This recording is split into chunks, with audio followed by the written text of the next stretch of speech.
Gamugiara heldu ginenean, bilatu egin behar genuen kontzeptua, ez? Eta han ikusi genuena zen erreka eta zuhaitzak.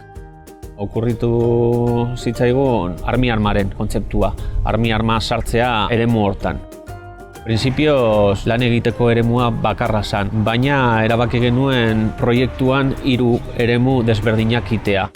3 zonalde hauetan armi-arma da kontzeptua, ez? Orduan badekoguz 3 leku desberdinak. Bata izango da armi-arma bea, bestea armi-armaren arrautzak eta bestea armi-armaren sarea. Armi-arma elementu simple baina anitz aldi berean da. Alegia daikogu armi-arma handi bat eta armi-arma bea da jolasa.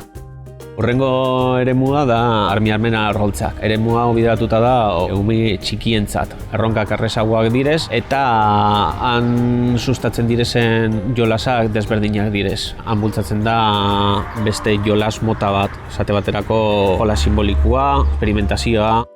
Bukaerako dekogu beste elementu bat, tirolina dela, armi-armaren aria, eta egia esateko hori izan azkenin udaletxeko behar bat. Eta zer esanik ez, kriston arrakasta eukidula, parke berean osotasunean, eta egia esateko oso harro gauz proiektu honegaz.